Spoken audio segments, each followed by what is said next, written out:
So basically, the elevator speech is, you all know what volunteering is, right? Everybody's Yeah. volunteered. So basically, time banking is it's just a system for keeping track of volunteering, really. It's neighbors helping neighbors. Um, in the US, it's not taxable because you're simply providing a friendly neighborly favor in consideration of nothing. So for nothing in return, you do go and mark down in your account that you provided an hour of service to someone, or maybe you loaned them your ladder or gave them an overstuffed chair that you no longer needed or something like that, for a couple of time credits. And then you just keep track in your account. And so, sort of the agreement between all the members in a time bank is that when members receive services from other members in the community, then they have sort of a moral obligation to give back, basically. And so it's really a currency that's based on relationship. It builds network and relationship in the community. And all of our time is equal. And so there's never any barter. It isn't like I'll do this for you and you do that for me. We'll all do some computer work for someone, or we take people sailing, and then I get time credits in my account, and then I can put up a request and say, we need someone to come and help us take some things to the dump, or we need some help doing some landscaping around the house, or what have you, whatever it or editing a document or an image, or So it's based on trust. yes, Yeah. So nobody's controlling the actual time you're putting in. that's right. Yeah. So it's based on trust. Yeah. Yeah, it's it's basically driven by members participating. So is it so that it's several communities? Is it not wise to make it too big, perhaps? So time banking, it turns out that time banking at its core is really a local community venture. Mm-hmm. And clusters like in our city, Detroit, Michigan, there's 7 or 8 time banks in that one city, and each one is sort of cluster of a neighborhood. Mm-hmm. And where people kind of know each other. Mm. And then the whole system supports intertrading between time banks. Oh, yeah. And so you can and there's over 400 time banks around the world. The system it's officially translated into 9 or 10 languages now, with several others sort of on the wings. All the infrastructure is there for people if they want to do a translation. I don't know if that's something all of you would need, but we could provide you with the files you would need to have someone go down through and translate. And then members individually can select. There's the language that they want all the help and the prompts and everything to be in. And then at the bottom of every page, there's also Google Translate. So you can just, which is not as good, but it works enough to sort of understand what's going on. if there's a need for that. Mhm. So yeah, members are able to post a request or an offer and make the request or offer global so that it will appear to all members in all time banks, and which is great. If there's a whole bunch of different services that people offer that you could take advantage of remotely. There's no fee? There's no fee. No. There's no fee for access to the platform. Just you think of it as like Facebook Mhm. or Twitter or TikTok or all of them. There's no fee for any of those either. We have some paying clients that they're on their own servers and they pay for a highly customized version of the software that's basically configured to support. They have agency brokered service delivery systems, and they support aging in place. And so we take care of them, they take care of us, and those funds allow us to provide the system for free to all the other time banks, with the exception of the UK. We charge the UK $100 a year because they were such a pain in the ass. With all their security and the oh God, the GDPR. It's similar to the what we have as HIPAA in the US. This is also in Norway. Yeah, and so the system is essentially HIPAA compliant. Members have control over their contact information, if they want public or not. You can set even your email address to private, and it allows other members can still contact you. They just can't see what your email address is unless you reply to them. And then of course, now you're just using the standard email system, your client, their client. So if we are to start using this here in Norway, Yeah. For example, one of our Telegram groups, maybe we can start there. You provide us with a platform. Just start. Yeah, Yeah. that's Yeah. it. If you go to the hOurworld website, hOurworld with an H, hOurworld.org, and you click right in the top part of the page is a button that says Get Started. And that takes you to the contact form where I think it's already preset. It says, I want to start a time bank. Just click that. You'll get a screen full of information that also gets emailed to you. And it asks you, the information that we need to set up your time bank shell. We send you a startup email. And the startup email has your admin login and where your members log in and where the public can see the services that your members are offering, but without getting any other information. And so if they want to see the kinds of things that you're up to, sometimes that's a useful marketing tool. And then a link to your join form, and then some explanations about sort of how to get started and what to do first and how to get help and where things are. And then we're here too. Just we can Zoom anytime. You can send an email if ever you have a question. But it's a lot of it is, it's pretty intuitive and straightforward once you get in there. So a group needs to have an admin, or is this something everybody downloads on their own computer? So it's a web-based. Basically, it's web-based like Facebook. There's no app. You can access the system from a browser on any device, on your phone, on a tablet, on a computer, a laptop, desktop.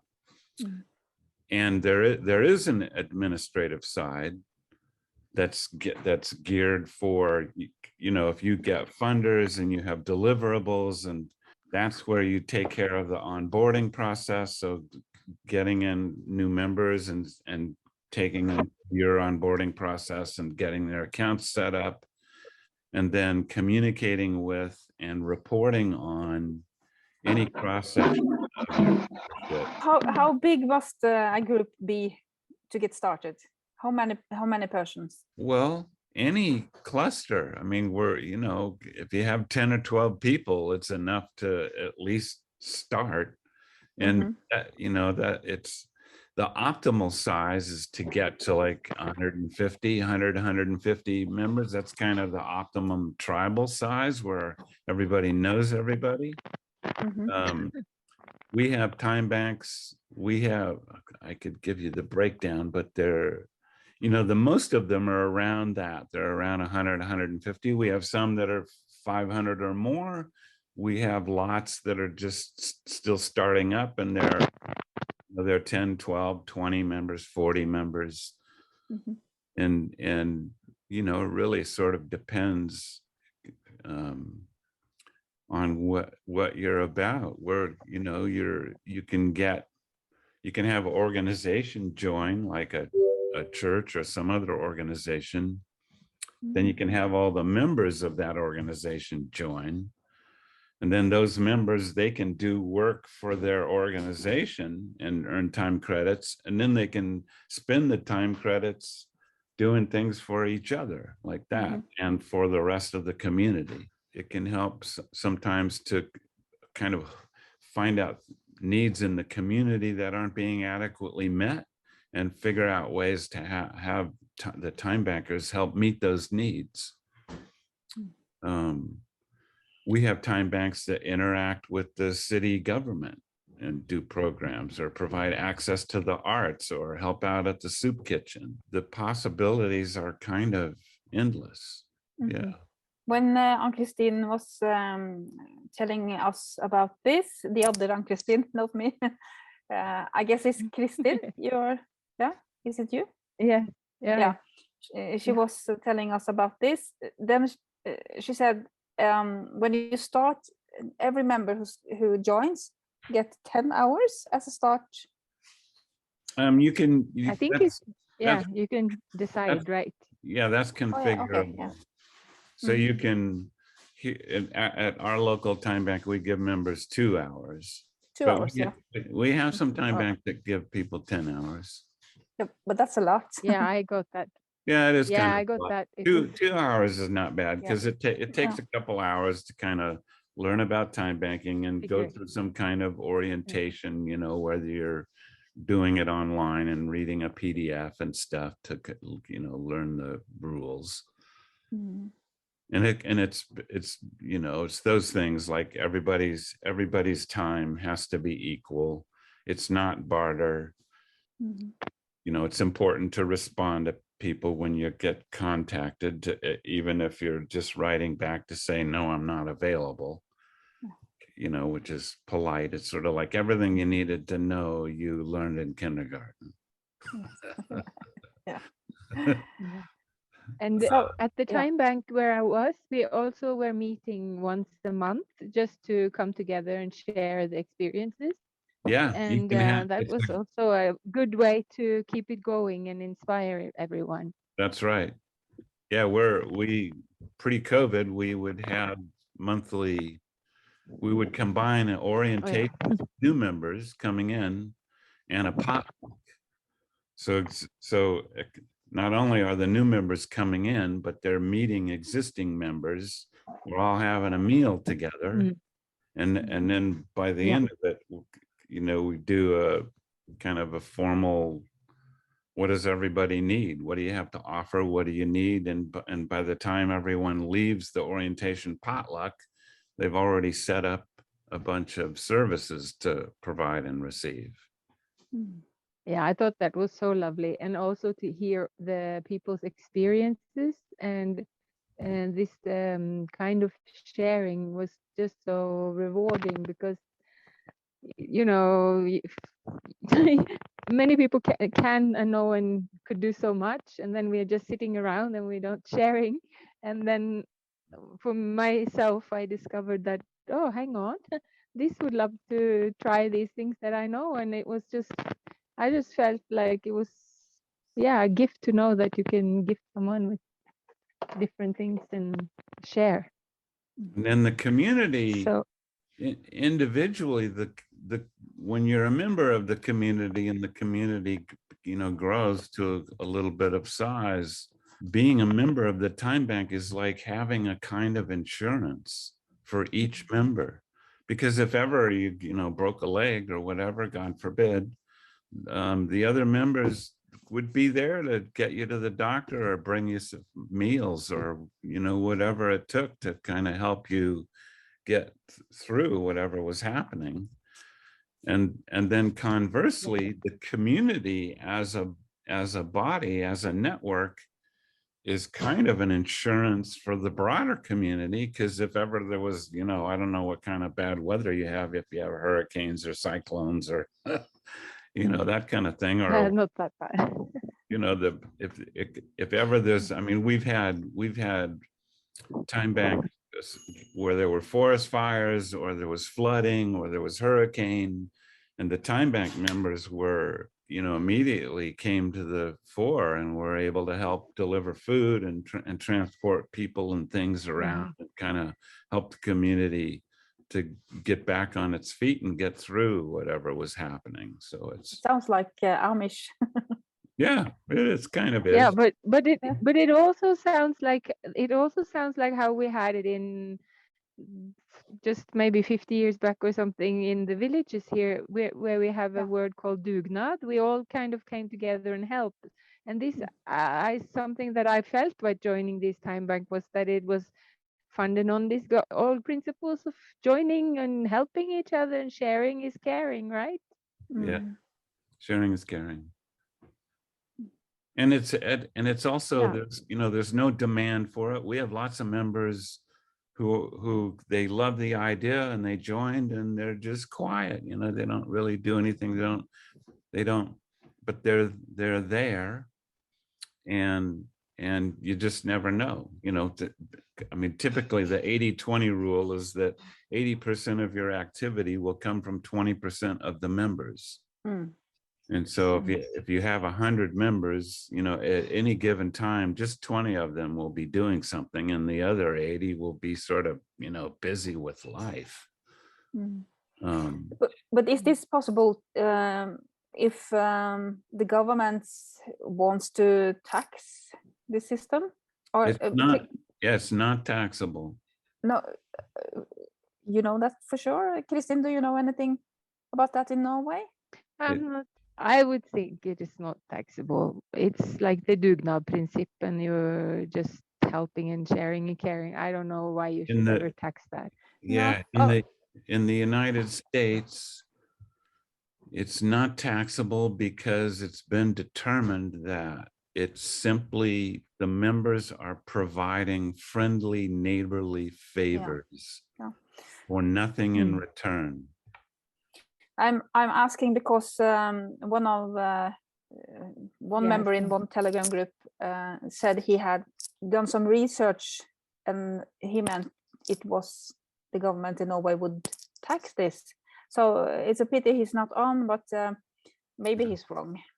I don't know. But yeah, I hope so, because also I was looking through some frivillighets groups, volunteer grouping. They're not taxed, these kind of organizations, when they do volunteer work. I think so. This shouldn't be taxed. One of the deciding points to be sure to make, if there's ever a question, is that the members who receive services are not bound to repay anyone ever. And so technically a member could get, 100 hours worth of services from all the other members and then just walk away and not do anything ever for anybody. Probably some do. Whereas in a contractual, what makes it taxable in the United States is when, when I receive something, it's in consideration of I have to do something for somebody, period. And it all has a value, and the value, and so that, then, which is barter. That's barter. where we're setting up a contractual agreement where I'm going to provide you something and then you have to provide something back. This is the difference, Christine. He Yeah. is saying this is not bartering. This is volunteer. Yeah, Right. I get it. More Yeah. and that's a big difference maybe Yeah. in the matter of taxing. And you Mhm. wouldn't think that are volunteer activities taxed in Norway? No, but No. I get it now, because I thought it was, if you put 1 hour, if you get 1 hour, you have to put 1 hour in. And you But no, don't no. have to. More, you know, morally, you're obligated to participate in the community and embrace the principle of reciprocity. So, Mm. and you're not bound to it. You can walk. You can walk away. You can. Yeah. So it's, and so in that sense, Yeah. it is considered the anything that we do is just, we're just volunteering. Yeah. Mhm. And then Yeah. the keeping track is just, we're just keeping track. That's all. We're keeping track of what happened. Yeah. Yeah. So I guess it Yeah, would be, and also, yeah, it would be visible, if someone do that, take out 100 hours and never gives any volunteering in return, and maybe you start saying no to Well, that and person. there's that you'll see the normal curve. If you, so like if we take a look at any time bank, say with 200 members and look at them over a period of 10 years, Mm. there's a normal curve. There's a handful of members that all they ever did was earn hours until they have thousands of hours, and they never spent an hour having anyone do anything. They're just not capable of it, Okay. Yeah. of receiving. Oh, And yeah. and then at the other end of the other end, two standard deviations. There's the outliers. There are the ones that, you know, they poke a straw in the orange and suck the juice out until there's nothing left, and then walk away. Yeah. And then the middle is you know, everybody who just gets it, and they give and they share and they receive, and it's all good. So. Yeah. Mhm. And so the people on the far ends of either side, those are the members we want to bring them together and teach them reciprocity. Mhm. And for the ones say, hey, you know, you have things you can do, you can help the community, you know, even if you just could bake some cookies for the potluck or something. And then the other one to receive, the person that's only earns hours to be able to receive. Yeah, this sounds good. Yeah. Really nice. Yeah. yeah. Do you remember, Ann-Christine, more questions that they had on that meeting? Because I think there was more questions. The taxing was one, but there was Yeah. some other things also. Yeah, the legal aspect was one question. If a carpenter or car mechanic or electrician did some work, yeah, do you remember, Christine, what that question was? It was Yeah, about, I think that was also relating to the taxing, I think, because if they did their own profession, they would have to pay tax, or there was someone saying something like that, right? So when we have professionals involved in the time bank who are providing a professional service that's regulated, for instance, I'm a physical therapist. I provide my license number, and I'm subject to the liability laws and that kind of thing. yeah. Some time banks have, That's what they asked. Yeah. some time banks, you know, when they get bigger and they get active and there's a lot going on, they get volunteer insurance, which covers the members who are providing services and members who are receiving services, and it protects them from liability. The time bank itself, that hOurworld has a pretty strong hold harmless agreement. So, you know, when you use the system, the very first thing you do before you can even get in is you have to accept the terms of service and privacy policy. And they're about holding us harmless if anything goes wrong. And of course, unless we're just abjectly negligent, and then no document will protect anyone from that. And there's a way for us to codify, if you have your own local agreement that you want members to accept along with our electronic signature, or you can just do that also at orientation, like interpersonally when you let members into the time bank, if it's a consideration. I'm not sure how all of that works where you are. Oh, but this was for sure what they were asking or discussing about the liability. Yeah. So thank you so much. That is Yeah. an important answer. And then typically what we've seen is that I'm, by virtue of being a physical therapist, I already have liability insurance. You know what I mean? And when I become a member of the time bank, it's still my liability insurance protecting me and the people that I work with, anything that might go wrong. Yeah. And then in addition, our local time bank, they have volunteer insurance. And so, and we're, it's been like 10 years and we've not ever heard of any kind of claim or the time bank being sued or anything. And it's kind of because it's a currency of love and friendship and networking and building community. You know what I mean? It's time banking. We're not beautiful. Yeah. It's not a Did you hear that? How amazing is that? Yes. Yeah, that's what I tried to, Stephen, that's what I tried to share to these friends, because I just loved it when I joined that time back. They were just people friendly, helpful, and the potluck dinner, of course, that was super nice. And also to listen to the stories when people tell what they were sharing, and it's like very, very much community building. And I think we have been ripped apart, and it's time to start to build us together and become like one family, or just and that's what people are talking about now, that we need to build community now, because things are getting a bit rough, and we need each other. Yeah, for sure. We've been through the ringer politically, and people are lonely, people need help, people